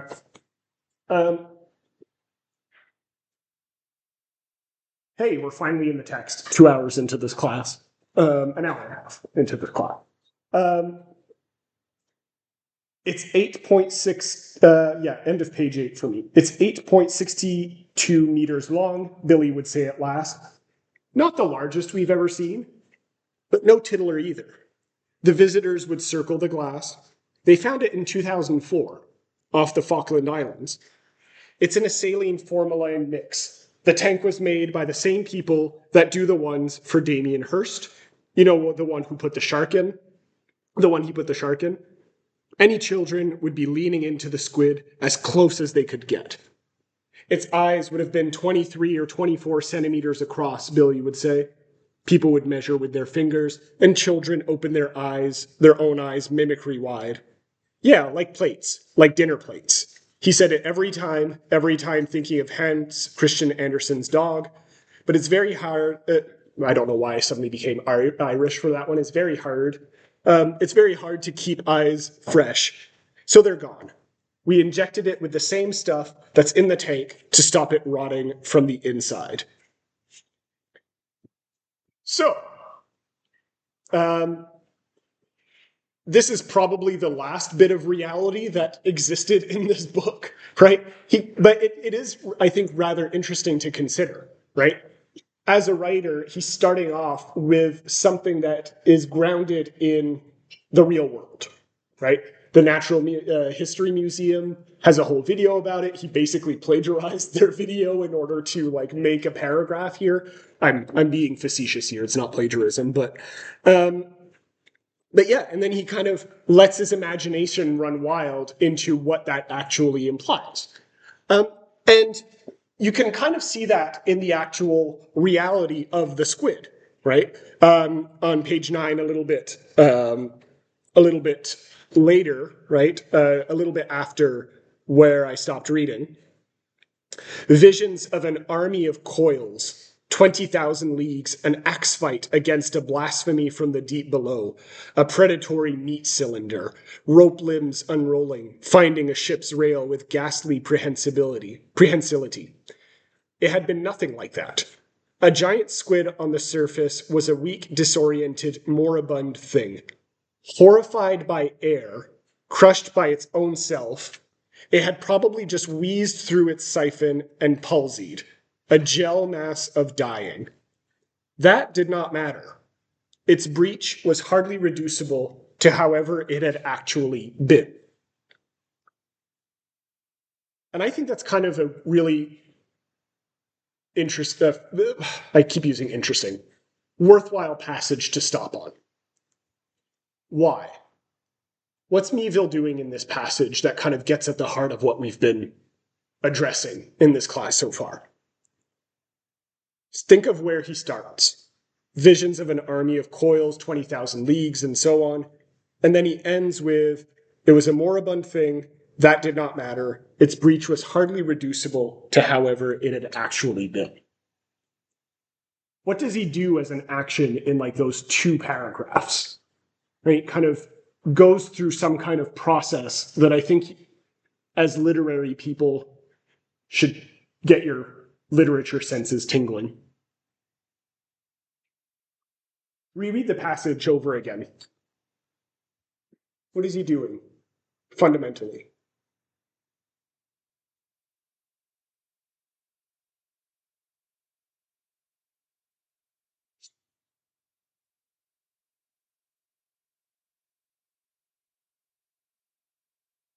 Break it down in easy to understand, digestible ideas. That first paragraph I just read. Visions of an army of coils, 20,000 leagues, an axe fight against a blasphemy from the deep below. What does that ring in our mind? What do we think of when we think of this, or when we read this? What is it supposed to evoke? It's not a trick question here. What's he getting at? It's the same thing Tennyson was getting at. We discussed, I'm thinking about some realistic present untouchable. I think realistic description of the 2000 weeks wristband, yeah, which is should not be touched by anyone. Yeah. I just guess. You're right. Yeah, the idea of 20,000 leagues, right, and it creates a distance first of all, right? But what kind of distance? A untouchable distance. 20,000 leagues is far below what we can actually get to as humans, right? It's out of our grasp. It's over there, right? It's the same reason, by the way, that the gods in Greek myths were where exactly? Where did the gods say in Greek mythology? In the sky. Well, the sky. Well, the pantheon, like at Mount Olympus. Mount Olympus, right? Over there, right? At the top of this unachievable mountain. We're doing the same thing here, except with the squid, right? It's quite literally the opposite, but just as godlike, right? If you can think of it as a kind of Poseidon thing. Where it's so far beneath the sea, and that's what gives it its godlike status, right? It's over there, outside of what humans can achieve, and yet utterly real, right? And of course, what's 20,000 Leagues a reference to here? Another classic piece of literature. French literature. Think you have connections? Jules. Great. Thank you. 20,000 Leagues Under the Sea, right? That whole thing is anyway, doesn't matter. Okay, so that's what he starts off with, the mythical part. Then what happens in the second paragraph? Why is that interesting? It had been nothing like that. A giant squid at the surface was a weak, disoriented, moribund thing. What's the move that he does here? 9. So we go from myth, and then in one sentence, what does he do as a writer? He brings it close to it. He undercuts himself. Yeah, the very notion that its godlike status exists, right, is just kind of dashed. Okay? he brings it, as you said, Adam, close to the human and therefore non-mythological, right? All too human. But that's not the last twist. How does that paragraph end? Which is, I think, where it's fun, where it makes it interesting. There's twists and turns here. How does it finish? What are the last two sentences here?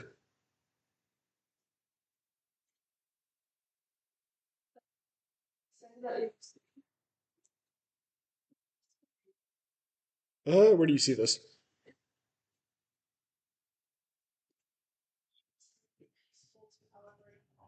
Yes. Okay, good. Okay, yeah, sorry.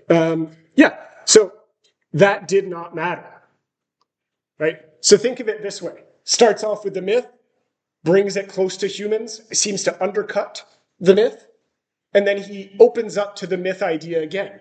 That did not matter, right? Absolutely. Its breach was hardly reducible to however it had actually been. It's Miéville saying the reality doesn't matter, right? What matters, right, is the image that you're generating in, well, in this case, the visitors' minds at the museum, right? What matters is that, they have this sense of wonder when they see this thing frozen in formaldehyde, right? This once great monster captured by the miracle of science, right? The miracle of science in this case is that it accidentally ended at the surface, but still a miracle of science nonetheless. By the way, has everyone seen the Damien Hirst thing that they're referencing here? I mean, you're nodding yes. Did anyone else see the shark thing that they're referencing? Okay. For those of you who haven't finished, by the way, the book, whenever he does mention like a pop culture reference, I would look it up. Because not only are there a few, but it does actually matter, or it does give a sense of the images that he's going for.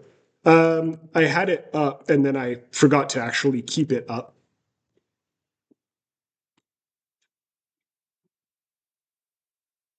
This is what they're referencing here.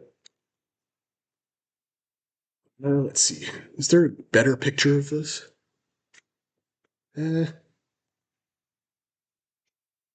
I guess. Yeah, we can kind of go with this one. It's a big enough picture. Has anyone ever seen this? No. So Damien Hirst is a visual artist that's kind of made his career on making things like this, and this is easily his most famous piece. It's exactly what it seems to be, right? It's a shark. It's a great white shark that's just stuck in formaldehyde, right?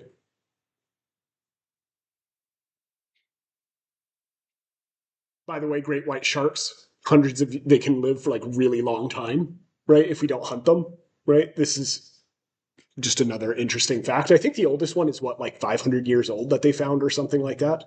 It was around when like Christopher Columbus was sailing the seas or some shit. Like just insane stuff to think about. So, again, when we're thinking of like real old beings in our planet, sharks are one of them. Now, I guess my question here would be, and then I want to move on to something else. Why does it matter to start the book off like this? Not just with a reference to the actual preservation of a squid in the Natural History Museum, but also a reference to the shark that's here in formaldehyde. Why does that symbolically and thematically matter? Yeah. Maybe give a sense of possibility. What do you mean? Yeah. In a way that well, since this is like a possible thing, it's a possible thing in science and all that, and actually no, scratch all that. Okay. Again, maybe it will give light to people that might not know how weird and how out there science can be, and how stuff like this is actually possible and exists. So that the rest of the book has a sense of maybe realism, I feel like grounded science fiction, grounded magic, or something like this. If it's magic, by definition, it can't be grounded. And if it can be possible, If you're brave enough, everything is possible. Yeah. Okay. Okay, but I like that though. Like, jokes aside, the idea that it kind of sets a baseline of reality for the novel, right? You establish this thing that's slightly off kilter, but still based in something that we can all understand, and you just kind of build from there, and the reader, narratively has a better sense accepting it. Okay, I can get behind that. Why thematically might it be important? And I don't think, have to have finished the novel here to be able to answer this question. Why is the preservation of great, we'll just call them great old ones. We'll use the Lovecraft term here because I think it applies. Why is the preservation of real great old ones thematically important to what Miéville is doing? Preservation is a big word, by the way. The shark doesn't stay like that. This is an old photo of it. It's actually dissolving. It's just dissolving a lot slower than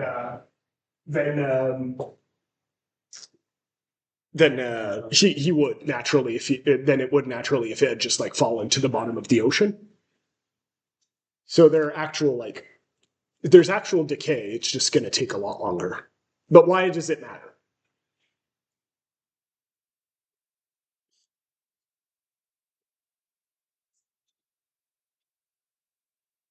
So chapter 1 is mostly concerned with references to preservation, right? Preserving the giant squid that's on display, referencing this piece of art. Why does that matter? Why does he do this? Why does it thematically import to the novel? Why is it of thematic importance to the novel, I should say. That's the better grammatical way of saying it.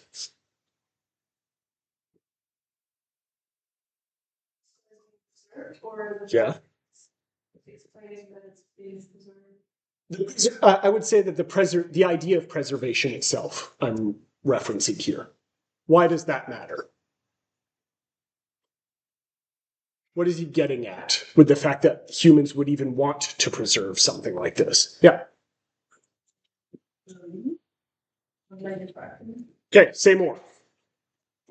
I don't think it's the only thing, so keep thinking, but you're onto something. But you're still onto something. Yeah.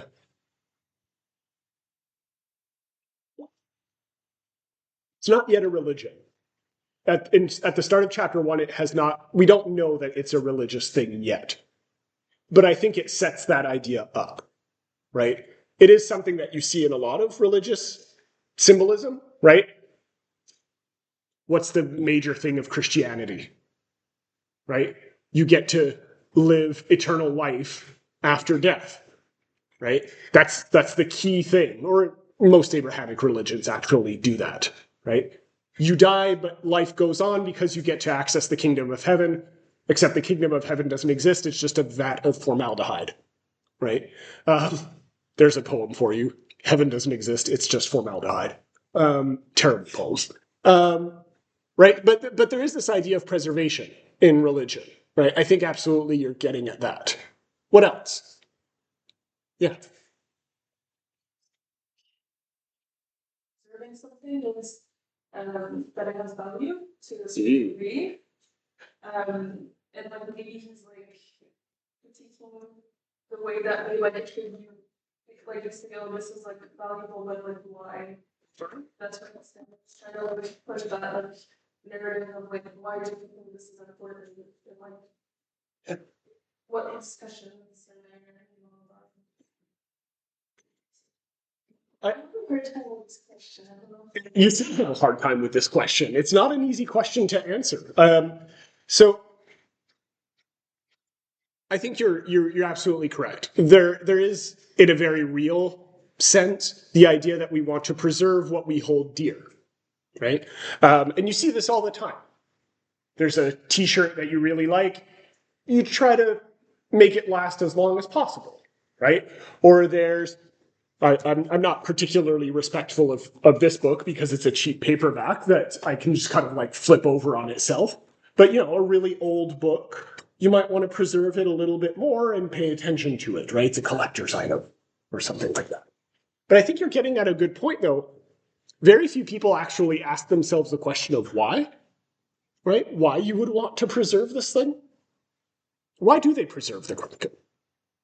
Yeah. To view it.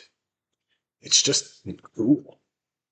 Is that a valid reason to take something from its natural environment and just put it on display for everyone to see? I mean, yeah. To humans, yeah. Okay, yeah. To humans, yeah. Push this thought forward. Why does this matter? Right? Yeah. Humans naturally kind of egocentric. Mm-hmm. Like, if it benefits us, do it. It's pretty much, yeah. This is something that we've brought up in class before, right? When we've said, but just to tie it all together with the religious aspect that obviously permeates the book, right? We've talked about this. When we say God is dead, right, or anything like that, Nietzsche, what are we referring to exactly? It's not just the act of modernity that kind of made us jaded, right? It's also exactly what he's talking about on the passage of page 9 that we referenced. We brought God down to our level and put him on display. We made it a commodity to go see in a museum, right? And when I say God, of course, I mean in the abstract sense, right? I don't think we actually pulled this hairy dude from the clouds and put him in a vat of formaldehyde, right? But the shark or the squid or anything like that, right? We pulled it from its Mount Olympus, so to speak, right? The grave of, or at least this Mount Olympus of the bottom of the ocean, and put it on display. We killed the sense of wonder that is associated with it, okay? And I think that's actually a worthwhile thing to consider, right? Because it does very much influence how the rest of the novel plays out. Right? There's a reason why all of these weird factions are fighting over well, not just Billy, but the squid itself, right? Trying to find it. It's to get at this sense of wonder once again. They're trying to get at this thing in horrible ways sometimes, right? Some of the groups are very reactionary and, straight up fascistic. But some of them are just conventionally religious, right? They imagine it as this thing that's going to bring them salvation in some way, shape, or form. And so what you see at play in the novel and already indicated in chapter 1 is this interplay between the actual thing that's being preserved and the idea of the thing and what it represents, right? And this is something, again, that we've brought up time and time again in class when we talk about semiotics, right? When we were talking about structuralism. It's the idea of what the sign is and what it actually represents, right? Does this make sense to people? Yeah? Okay. What else did I want to bring up? Okay, so all of this was kind of brought up in just based off of chapter 1. And what time is it? It's 2:30. Okay, it's not so bad. I guess, yeah, might be a little bit complicated because some people haven't started it and some people are finished with the book. But I think it might be a worthwhile exercise just to do something that we've done in class before, which is to delve into some passages that are possibly worthwhile, right? Just with something as simple as story beats and characters. Okay? So, first of all, what would we say the basic story is of this novel? 2 hours into the class, we're just getting into the story. Yeah. Well, as a giant squid that was put in a museum has gone missing, and Billy, who appears to be the main character, honestly, is wrapped up in in an underground conflict. Yeah. Between I mean this is summer. It is wrapped in a conflict between the police, the cults, like the various groups, trying to find where the hell is the squid and why they want it. Yeah. Pretty much it. Squid goes missing, they need to find a squid. Okay? That's like the core plot element. Okay? Does Miéville always stick to that plot element? Like, is every chapter concerned with this so far? Well, depends where you are in the novel, I guess that would change the answer. I mean, you finished the novel, does he always stick to that plot element of where is the squid? Not really. Not really. Okay. What do you say? I guess. What do you mean? The idea of like the squid and like he's always there. I feel like that's the core on like how the characters they act and everything, but it's not like what they always do. Yeah. Good. Right. So it's related in some way, shape, or form, but by the very notion that we're dealing with cults and police and all kinds of other issues here and there. You'll see like right around the middle of the book, it goes on like a weird tangent with union strikes. Maybe for obvious reasons now that you know a little bit about Miéville. But again, it all kind of like wraps up by bringing all of these together, right? Okay, there was something that I wanted to bring up because I'm looking here. Let's see. I'm just trying to find a particular passage here that. No,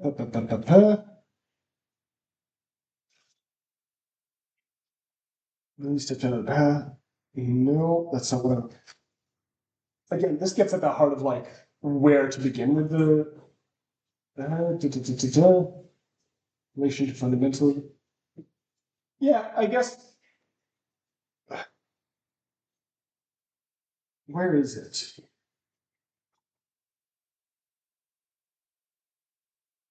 Oh, yeah, okay. Here we go. So I'm in chapter 5 here. There's something else that they mention at the start that gets stolen with the Kraken. Or not with the Kraken, but around the same time as the squid gets stolen. There's something else, and I think it has some kind of importance here.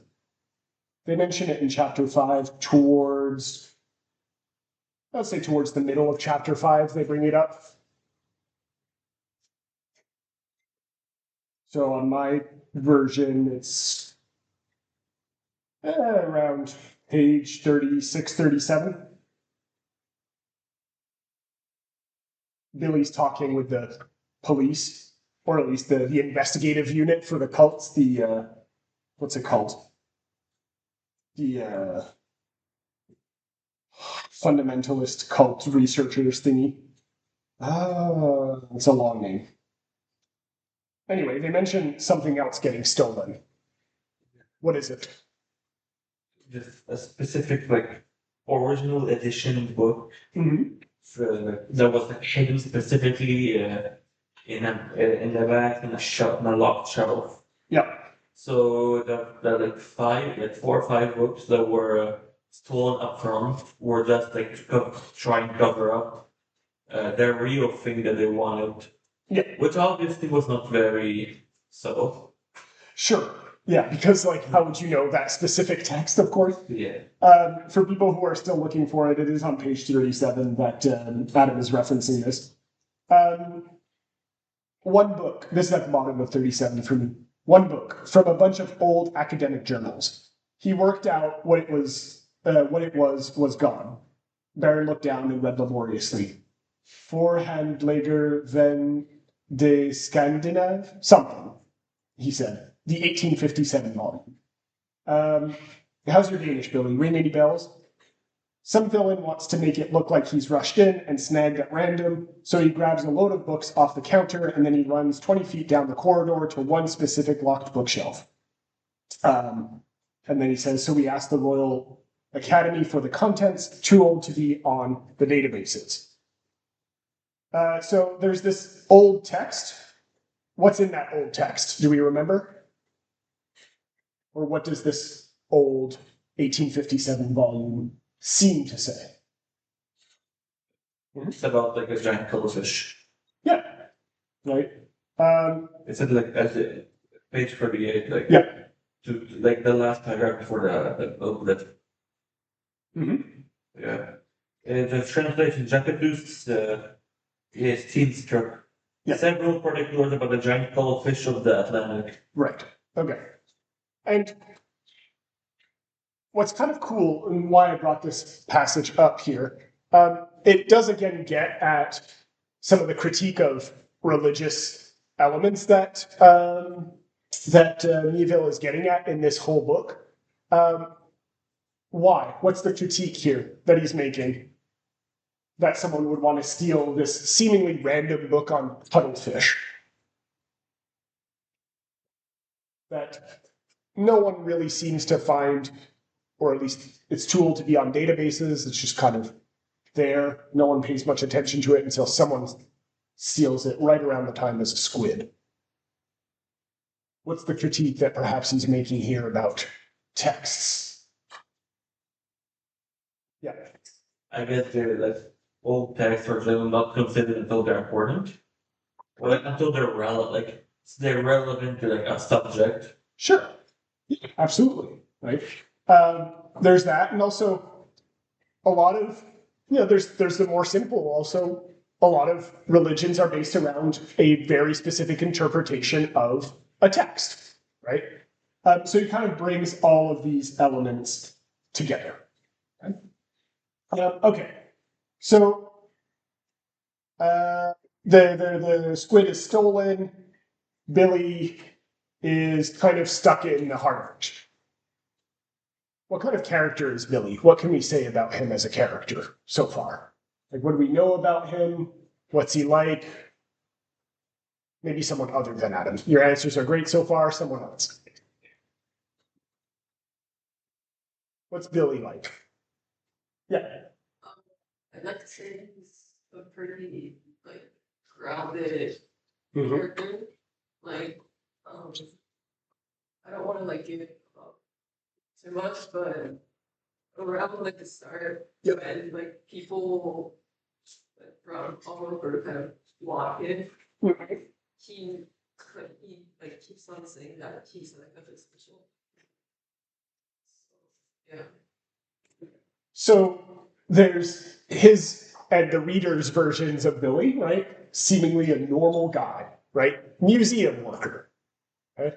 Just a scientist doing his job as someone who occasionally gives a bit of a tour of the Kraken.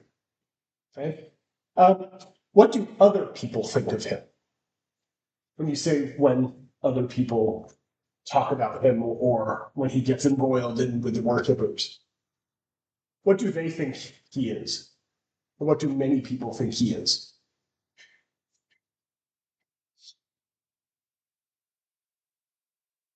I'm trying to look for a specific passage here, but as a general rule, is Billy just a normal person to these other people?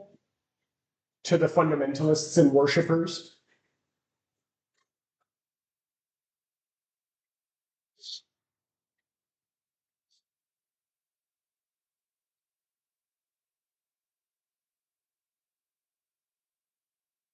No one? What's Billy to them? Well, to the worshippers, he's like this like almost godlike person because he's the one who like preserved the Kraken. So he's like a very almost like equal status. Exactly. Right? He's the one that actually, yeah, in a scientific sense, right, puts the preservation thing, brings God, so to speak, into the real world, right? He's the middleman in this kind of religious, fundamentalist, bizarre world that we're inhabiting in this story, right?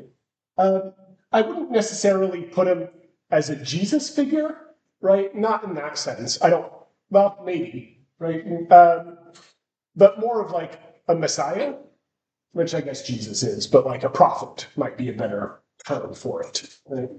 A speaker for this God. And yeah, good.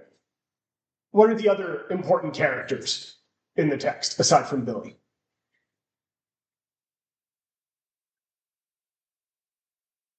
There's Dane. Dane, good. What's Dane like? He starts off as the museum's like bodyguard, but he is like part of the Kraken cult thing, and he like helps Billy throughout like the story. Yeah, he's kind of like an insider, so to speak, right? He starts off, as we were saying, as as someone close to the Kraken, the squid, but we find out later that he's actually right a cultist. Okay? So yeah, very good. So again, this is kind of an interesting thing to bring back to what we were talking about at the start of the class. Miéville is playing with our expectations, yes, because it's a story, but also with whether people are black and white, right, in the moral sense. Okay, so some people who we thought were just very normal prison guards, or not prison guards, sorry, museum guards, turn out to be cultists. And as you read the book or as you finish the book, you'll see that Dane's character arc kind of shifts over time, right? He goes from being a devout cultist to changing his tune a little bit, right? So he's emphasizing, Miéville, is emphasizing this kind of gray area that people often inhabit. Okay? Good. What about the antagonists? You said earlier, Miéville, that like there's no clear antagonist, but there are clearly some people who are coded perhaps as more evil or darker in this gray scale that Miéville is playing in. Yeah. Ghost and his kid, all of it's his kid or his partner in crime, so to speak. Yeah. But I've read that they've been alive for a long time. Uh-huh. So, Subby, by the way, Goss and Subby. Yeah. Mm-hmm. And they did something to Leon. So they're clearly like bad people. Yes. Can we say more? What can we say more about Goss and Subby? Who are they? Like, what do they actually do? Yeah. Well, just a fun thing. The first thing Goss ever says is "blow me." Yeah, blow me. So they're very rude. Like, exactly like the upstanding citizens of London, where this story takes place. Yeah, so just blow me. Really funny. Where is this? Do you remember? And like, the same chapter with Leon. Yeah. Oh, it's yeah, it's chapter. It's right at the end of part 1, chapter 9. Chapter 9. Yeah. Okay. Yeah. Oh, yeah, it's page 64. Okay, I was at 65. But yeah, blow me. The man said. He jumped off the table without releasing Billy. The man was wiry, wore old jeans and dirty jackets. But this is actually on page 64 and 65. I'm glad that, Carlos, you brought up Goss and Subby. Because this is kind of where we get into, oh, the world is not actually as we, as readers, imagine it to be. Because what does actually happen to Leon? Obviously he dies. He never shows up again in the rest of the book. But, sorry for spoiling that aspect of it. Leon will never show up again. He's dead. But what does the story tell us happens to Leon? Yeah. he gets like gobbled up. Yeah. I think it's God just opened his mouth so wide that gobbled up Leon in one go, and no trace was left of him. This is at the bottom of page 65 for those of you who are following along. Leon moved and the boy stepped toward him. All predator fish eyes. The man wheezed out smoke, though he had no cigarette, had sucked no smoke in. No, Leon said. The man opened his mouth. The mouth kept going, and Leon was gone. The man dabbed the corners of his mouth like a cartoon cat. The humor right there, by the way, that's the peak humor of that Miéville is dealing with, is just referencing a cartoon cat, obviously like Garfield style. But yeah, seemingly Leon was just eaten by this guy, right?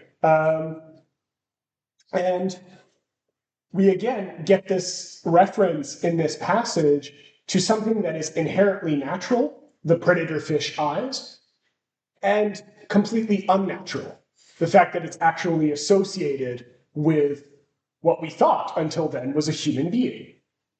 And that's where the novel really goes into the more fantastic elements.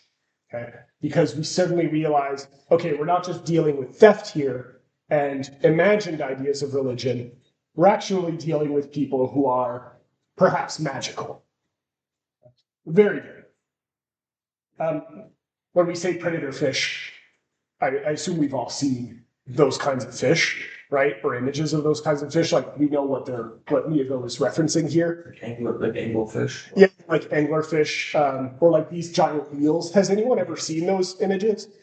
They're like eels with these massive heads, and they can eat, I think, like 9 times their size or something like that. Just insane creatures that, again, exist in the same area that squids exist in, which is why we should never go to the bottom of the ocean, because there are things that just can swallow 9 times your size. So yeah, just these horrifying creatures that exist in the real world. What other kind of antagonist is there? One of them we brought up already. Yeah, go ahead, Minnie. There is the two that. The tattoo guy, yeah. Good. I'm looking for where he was mentioned. I think it's on chapter 17. No, it's chapter 12. Chapter 12. Right. Well, at the end of chapter 12 is when like the action tells. Okay, good. Just go in there. Yeah. So this is worth also. Did anyone else here who's seen the first Harry Potter movie? Yeah, there's a reference that people get. Oh, surprise. So yeah, it kind of get like Voldemort vibes at the end of like that first Harry Potter movie where he's like stuck at the back of the professor's yeah, fucking what's his name? Quirrell. Yeah, that's it. The guy with the turban. In that, and he takes it off, and it's just Voldemort's head at the back of his bald head. It's giving those vibes. Yeah, let's read. I'm at page 75 for people who are following. Let's see, the voice said. The guards turned the man to face the back wall. Colors appeared. The whole of the topless man's back was a tattoo. At its edges, it was wisps of colored swirl, crossbred Celtic knot fractals. In the center was a big, dark outlined, stylized face, bold and expertly done. A man's face in unnatural colors, a sharp old face with red eyes, something between a professor and a devil. Billy stared. The tattoo moved. Its heavy-lidded eyes met his. Billy stared at it, and the tattoo stared back. And then, yeah, at the start of chapter 12, it goes on to describe a little bit more of that tattoo. Now, I think, yeah, just because I'm conscious of time and I want to give you back your exams after, I'm looking for one passage that kind of brings together everything that we've talked about so far. Give me a second.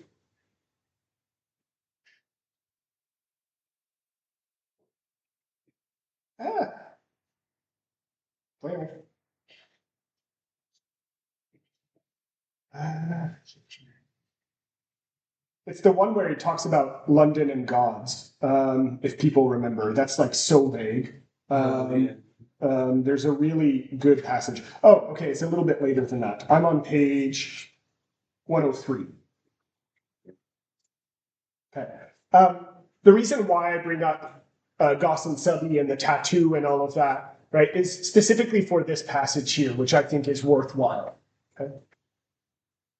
They explained London was full of dissident gods. Why? Well, they have to live somewhere. A city living in its own afterlife. Why not? Of course, they're all over, gods are. Theurgic vermin, those once worshipped or still worshipped in secret, those half worshipped, those feared and resented, petty divinities. They infect every bloody where. The ecosystems of Godhead are fecund, because there's nothing and nowhere that can't generate the awe on which they graze. But just because there are cockroaches everywhere doesn't mean there aren't cockroaches in particular in a New York kitchen. And just because angels keep their ancient places and every stone, cigarette packet, poor in town has its deities, doesn't mean there's nothing special about London. Now, obviously, this passage is talking about the city itself. And as you keep reading, I do recommend that you pay attention to the city as a character, because it does actually come alive in a very literal sense, both like specific aspects of London and in a more abstract metaphorical sense, the city does kind of come alive in the description. But I really do like this idea that London was full of dissident gods. And this is something that you see in the antagonists, nebulous as they may be, as Minhee brought up, right? That we can kind of imagine them as distant gods. These things that are beyond human, right? This tattoo moving on someone's back and having a life of its own, or a guy eating another guy, as Goss and Subby do. I forget if it's Goss or Subby who it's Goss who eats it, yeah. Meets Leon. Right. But the world is filled with this godlike wonder. And what Miéville is questioning in this passage is, what do we consider just interesting versus what do we consider actually godlike, right? What's just a tattoo and what's a tattoo that can actually bring about some kind of revelation or some kind of reinterpretation of the world around us?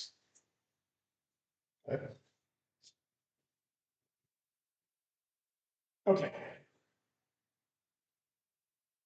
It's 3 o'clock, and I know we didn't take any second break, so we'll stop it right here, right, for today. I know this was a class that kind of bounced around on a lot of places. Next week will be a much more specific class, mostly because I assume you will all have finished the book, right, or at least enough of the book that you can kind of delve more deeply into it. But also because next week we're going to be returning to our notion of talking about a specific reading of texts, right?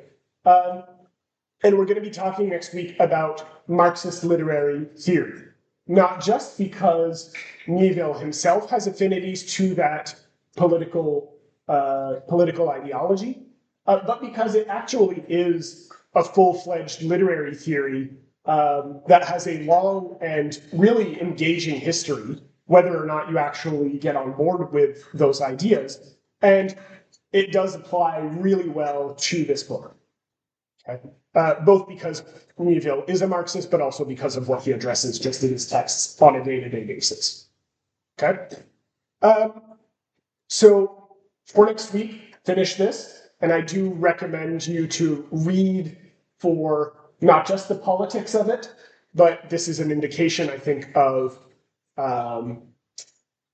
what Marxist literary theory does, right? It goes beyond politics, and interestingly enough, into the way that history unfolds, right? What are the historical engines of our lives? Okay, so think about that and how it relates to this book in particular. Okay, now, for your exams, generally, like I said, very well done. I haven't put the grades up on Studium yet because I wanted you to see your actual exams first. I did, let's see, let's turn this off. I did actually annotate some of the stuff. Let's stop the recording.